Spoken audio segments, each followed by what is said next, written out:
Selamat malam, berjumpa kembali dengan saya dalam acara Bincang Santai pada malam ini. Sebelumnya, jika ada yang mendapatkan manfaat dengan acara ini, bisa tolong bantu untuk subscribe, like, share, dan komen.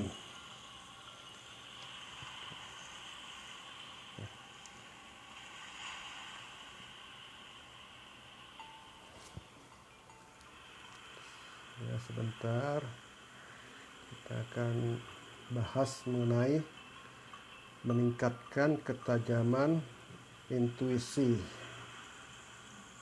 Ya.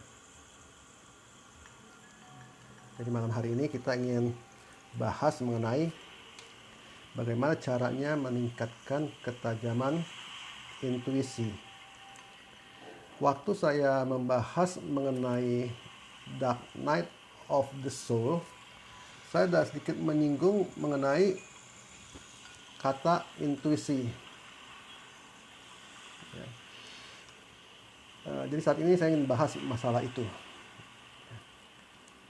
Sebelumnya saya mau sapa-sapa dulu. Selamat malam dengan Mas Iskandar Zulkarnain, dengan Mas Raja Christopher Barus. Ya, dan selamat malam juga Selena Fichan. Apa kabar Mbak Utin Agustin? Ya, selamat malam semuanya. Ini saya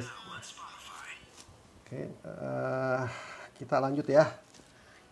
Jadi malam hari ini kita mau bahas mengenai meningkatkan ketajaman intuisi. Tapi sebelumnya kita mau tahu dulu apa sih intuisi itu sebenarnya. Jadi kalau menurut saya, intuisi itu adalah kata hati yang timbul secara spontan tanpa didukung oleh bukti-bukti yang ada. Misalnya begini, saya berkata bahwa akan terjadi bencana besar di bulan Agustus ini setelah melewati hari proklamasi.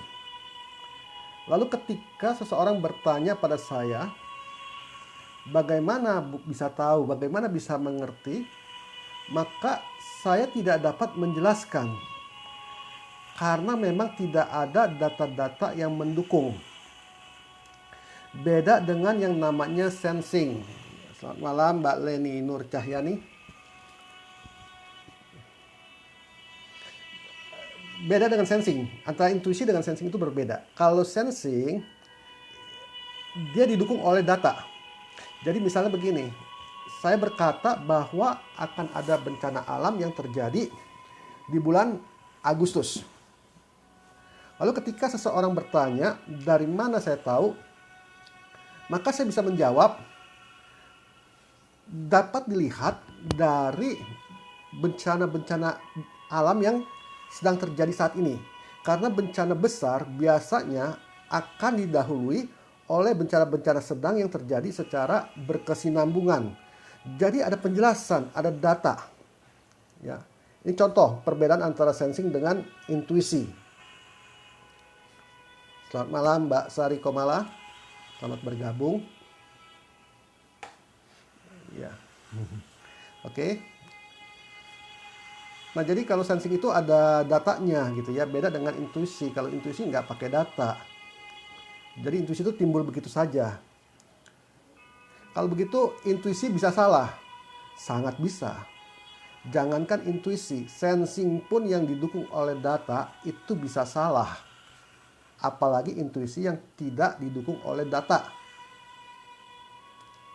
Ya, sebab itu malam ini saya mau kasih tahu, jangan percaya pada ramalan atau prediksi. Tetapi jadikan ramalan atau prediksi itu sebagai pegangan untuk kita bisa lebih waspada lagi. Contoh misalnya dikatakan bahwa pada bulan Agustus akan terjadi bencana gempa besar yang dapat menimbulkan gelombang tsunami. Malam Yeni. Ya. Nah, ketika saya lanjut aja dulu ya, nanti sapa-sapanya belakangan ya. Oke, jadi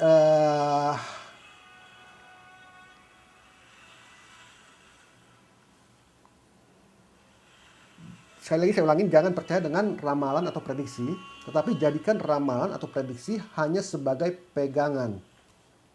Jadi kalau misalnya ada yang berkata bahwa akan terjadi bencana besar di bulan Agustus ini, jadikan itu sebagai pegangan. Artinya begini, jadikan itu sebagai petunjuk, sebagai guidance. Ya. Sehingga kita tahu apa yang harus dilakukan jika benar-benar gempa itu terjadi atau tsunami itu terjadi. Memang intuisi bisa salah. Ya, kenapa intuisi bisa salah? Nanti saya akan jelaskan. Tapi sebelumnya saya mau kasih tahu dulu nih. Dalam kehidupan modern yang dituntut untuk serba cepat dan tepat, maka yang namanya intuisi itu dibutuhkan. Ya, untuk apa? Untuk menjadi guidance atau petunjuk bagi kita. Terkadang kita nggak punya cukup waktu untuk berpikir dan mengolah data untuk membuat sebuah keputusan. Ya, contoh kecil misalnya begini, kita tersesat nih di sebuah jalan. Ya, sedangkan hari sudah larut malam, nggak ada orang yang bisa ditanya di situ. Apa yang harus kita lakukan? Apakah kita harus berhenti menunggu waktu sampai pagi, lalu kemudian mencari orang untuk bertanya jalan? Saya kira bukan itu keputusannya. Nah, pada saat seperti itu yang dibutuhkan adalah intuisi, suara hati kita. Tetapi sekali lagi, seperti tadi saya katakan bahwa intuisi atau suara hati itu pun bisa salah. Ya, punya resiko untuk gagal. Nah, pada saat apa intuisi bisa gagal? Pada saat intuisi bercampur dengan emosi dan pikiran kita. Tetapi kalau intuisi itu murni, maka kemungkinan gagal akan sangat kecil sekali, bahkan 0%. Ya. Apa yang dimaksud dengan intuisi yang bercampur dengan emosi dan pikiran? Jadi begini, pada saat kita tersesat, ya, nggak ada orang yang bisa ditanya, maka saat itu kita menjadi panik. Emosi kita bermain, ya kan? Sehingga ketika intuisi kita berbicara, kita nggak bisa dengar dengan jelas suara intuisi itu. Kenapa? Karena kita ditutupi oleh kepanikan, oleh emosi. Nah, begitu juga terkadang intuisi ini bisa terjadi sebuah perselisihan, pergesekan, atau pertentangan batin dalam diri kita antara intuisi dengan logika kita. Nah, kalau kita masih memakai logika ketika mendengarkan intuisi, maka bisa salah. Contoh misalnya begini, intuisi kita berkata belok kanan. Tetapi logika kita berkata, kalau seandainya belok kanan, itu akan kembali kepada titik mula. Maka seharusnya ke kiri. Ya, terjadi sebuah pertentangan batin di situ. Sehingga kita tidak bisa mendengarkan suara intuisi itu dengan baik. Sehingga akhirnya kita gagal dalam menyikapi intuisi. Nah, jadi kalau kita mau mendengarkan suara intuisi itu, kita harus mendengarkan dengan tenang. Sehingga intuisi itu bisa menjadi tajam. Bukan cuma dalam kehidupan biasa saja, dalam kehidupan spiritual juga sangat membutuhkan yang namanya intuisi. Terkadang kita nggak ngerti loh, kita masuk satu daerah itu, kalau daerah itu ternyata sangat berbahaya, ya banyak di situ energi-energi negatif. Tapi seorang spiritual yang terlatih, hanya dengan merasakan atmosfer dari tempat tersebut, sebelum dia masuk daerah itu, dia sudah tahu ini berbahaya, ini ada energi negatifnya. Kenapa bisa tahu? Karena dari intuisi yang memberitahunya. Ya, seringkali intuisi memperingatkan, hati-hati misalnya begitu. Ya, nah karena itu, kenapa malam hari ini saya mau katakan penting buat kita melatih intuisi kita supaya menjadi tajam. Karena intuisi ini sangat berguna dalam kehidupan. Ya, bukan hanya dalam kehidupan spiritual. Ketika kita bekerja, ketika kita dalam pergaulan, dalam apapun juga, intuisi ini bisa dilibatkan. Ya. Jadi intuisi ini sangat dibutuhkan dalam berbagai aspek kehidupan. Nah, sekarang pertanyaannya, bagaimana caranya meningkatkan ketajaman intuisi kita. Ini yang saya mau kasih tahu, ya, bagaimana caranya meningkatkan ketajaman intuisi kita. Di sekolah nggak akan dapat pelajaran ini, ya kan? Di sekolah nggak ada pelajaran meningkatkan ketajaman intuisi. Yang ada di sekolah adalah meningkatkan ketajaman logika. Ya. Nah, intuisi ini bertentangan dengan logika. Kalau logika diperoleh dengan cara melihat dan menghitung, sedangkan intuisi tidak melibatkan logika sama sekali. Artinya dalam hal intuisi nggak ada istilah tunggu sebentar.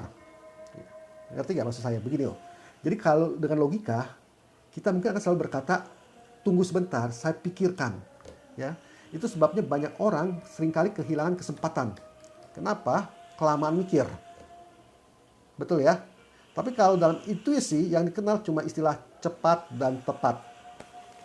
Dalam skala pengambil keputusan, orang pengusaha-pengusaha sukses, pengusaha-pengusaha besar, mereka lebih melibatkan intuisi daripada pikiran.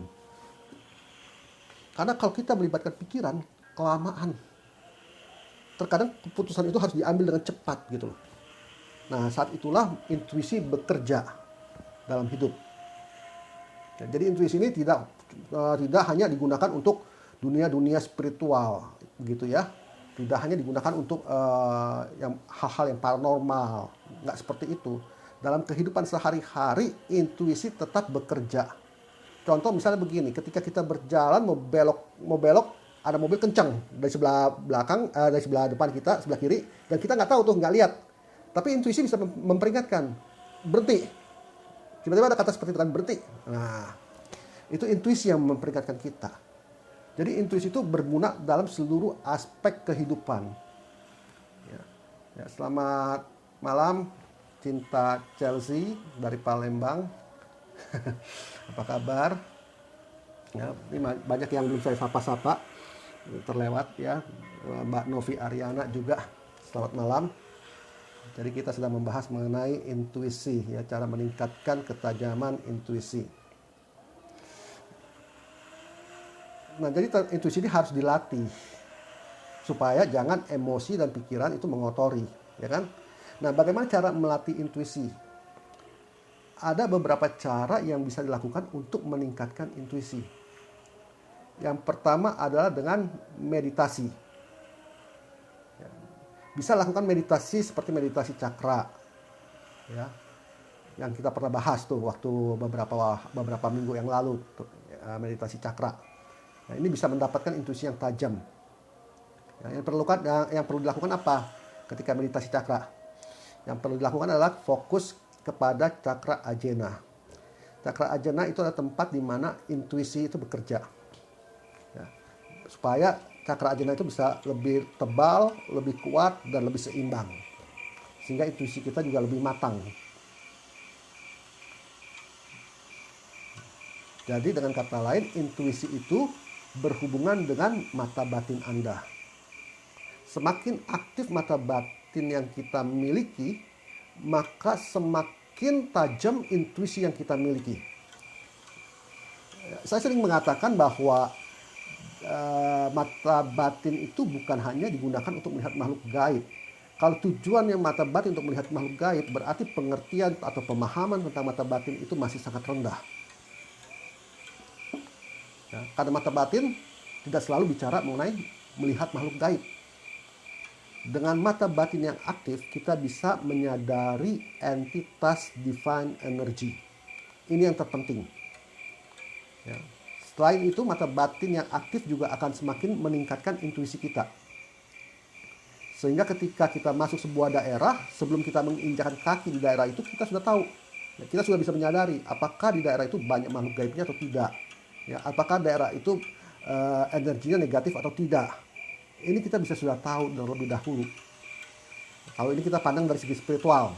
Tapi kalau kita pandang dari segi kehidupan, maka mata batin yang aktif akan membantu kita untuk membuat keputusan-keputusan dengan cepat dan tepat. Ya, itu sebabnya salah jika ada orang yang takut dengan meditasi. Ada orang berpikir bahwa meditasi itu melibatkan makhluk gaib. Beda loh, meditasi dengan bertapa beda. Ya kan? Meditasi bukan mencari keilmuan. Yang dicari dalam meditasi adalah ketenangan diri. Beda dengan bertapa. Kalau bertapa mungkin orang mencari ilmu, ya, mencari ilmu-ilmu dari makhluk gaib. Tetapi meditasi itu adalah untuk mengembangkan spiritual kita.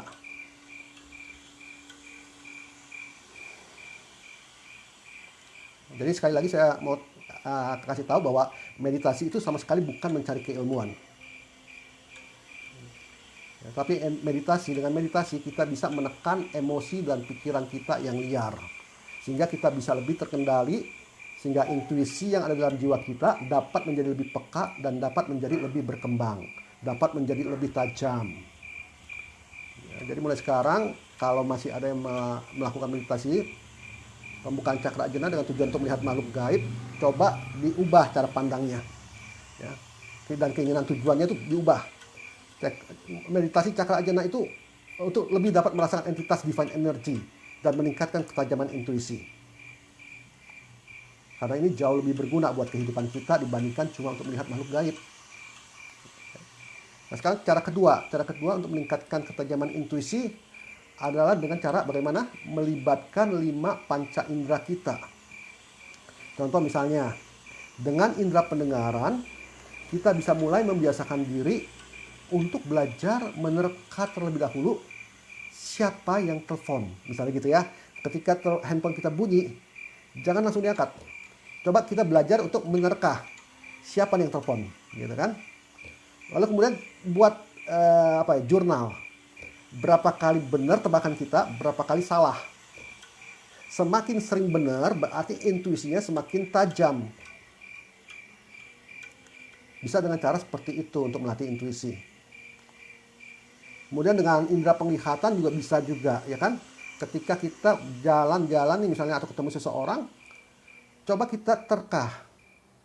Apa sih yang sedang dialami orang ini? Kenapa ya dia wajahnya seperti ini? Nah, dengan begitu kita sedang melatih ketajaman intuisi kita. Atau dengan foto juga bisa. Ya. Dengan melihat foto itu, coba kita lihat, kita belajar terka. Kira-kira orang ini energinya negatif atau positif.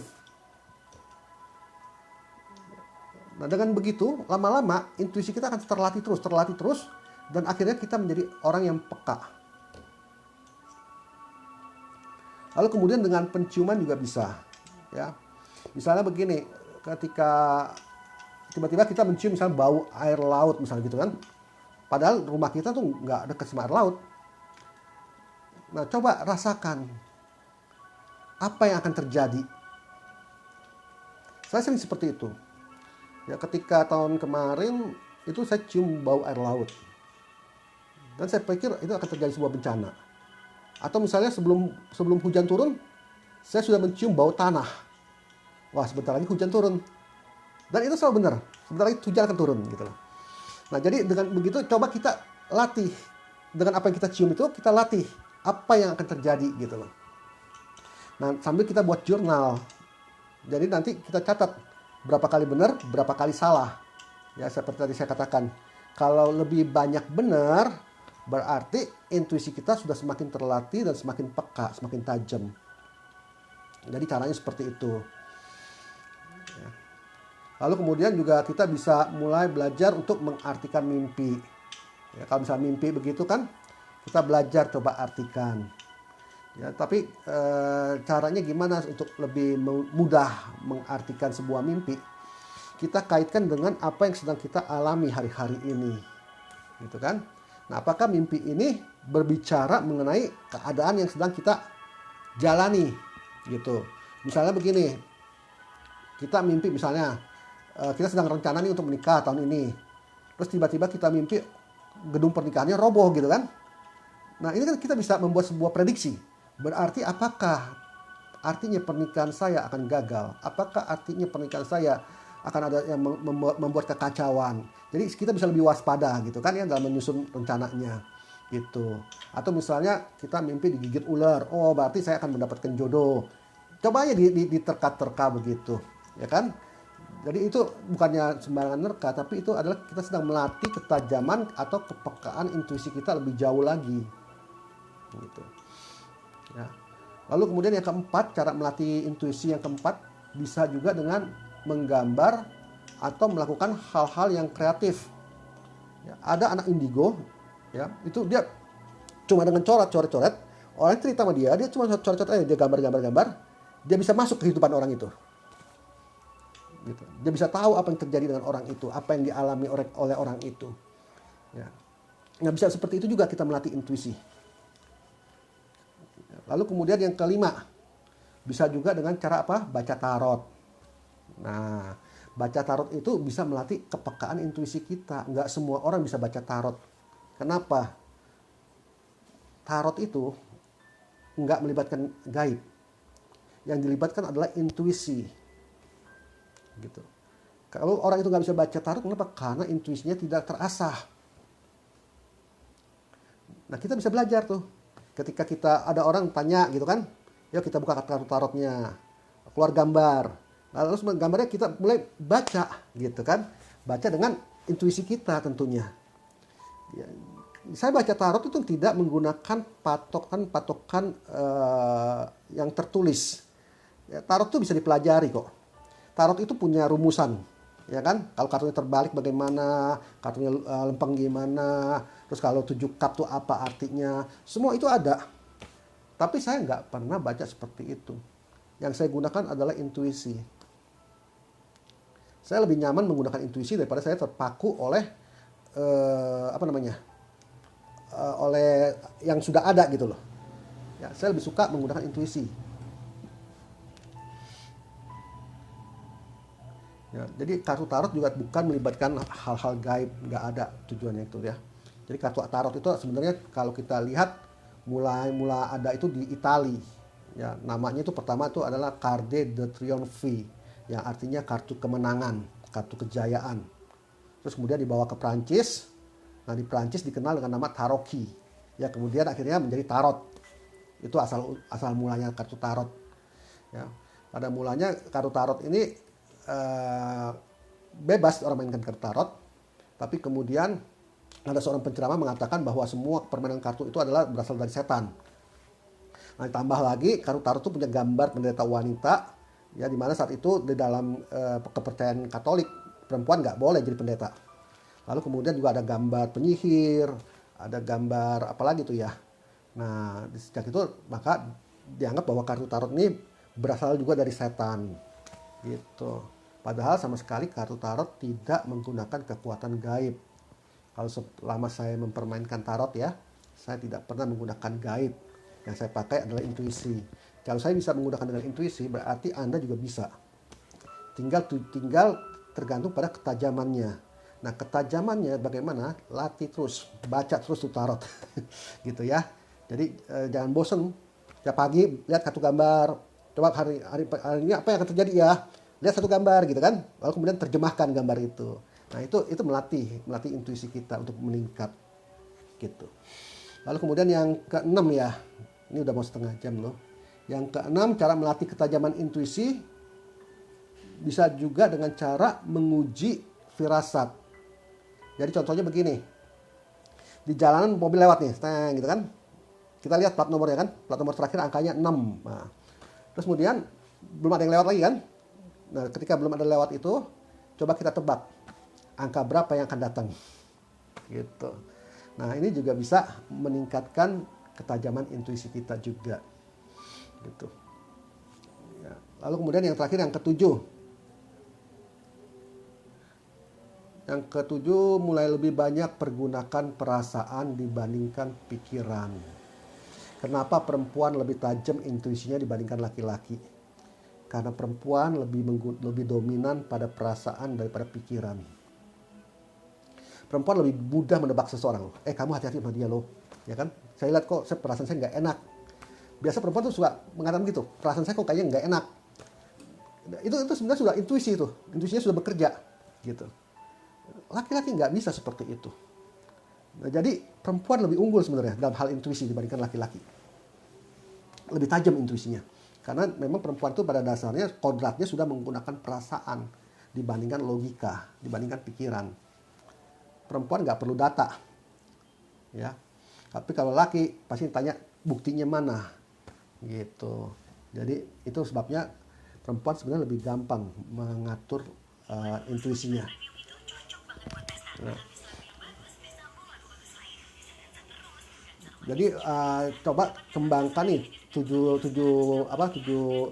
cara yang tadi saya ajarkan tuh, coba dilakukan, libatkan 5 panca indera dulu nih. Untuk kita tahu kita punya intuisi lebih peka di mana. Sebab intuisi itu ada 5 macam. Ya, yang pertama adalah yang jenis clairaudience. Ini intuisi yang melibatkan pendengaran. Nah, dari dalam clairaudience biasa dia seringkali mendengar suara-suara, ya baik melalui batin maupun secara terdengar di telinga dia, yang bisa memberikan pengarahan. Ya, ini saya cepat saja nih, waktunya sudah setengah jam.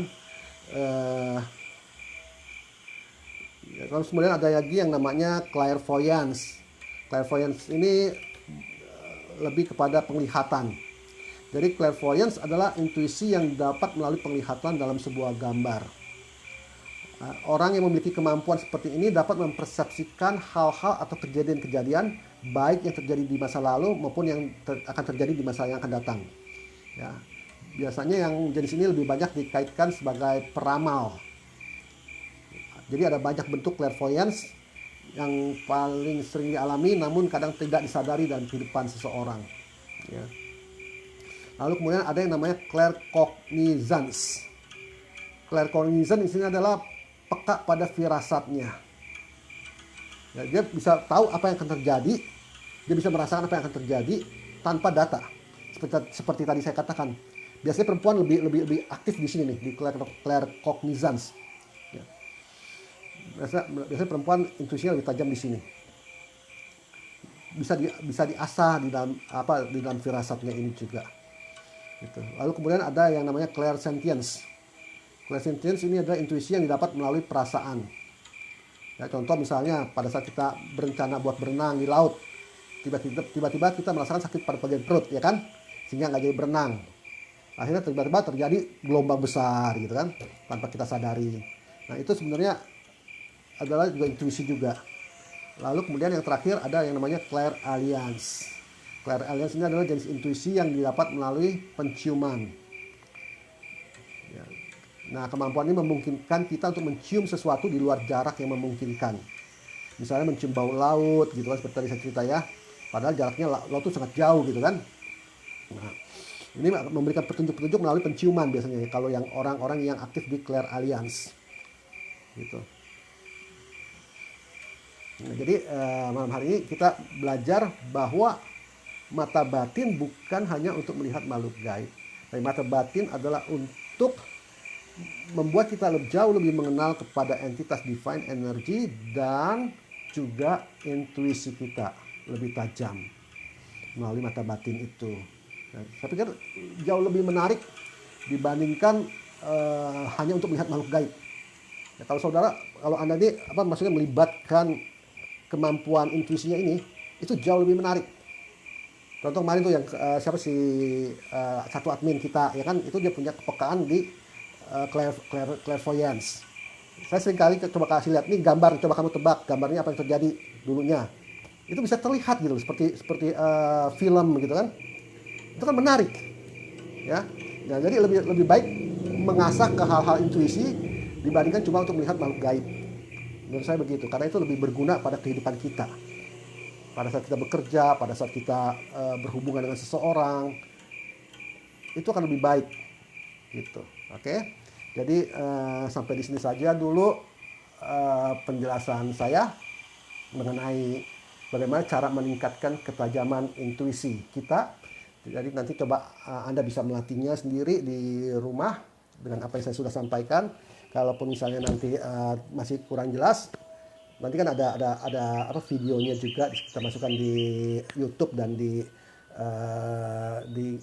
grup Cakrawala Indigo gitu ya. Nanti bisa didengar kembali, didengar ulang lagi apa yang saya sampaikan.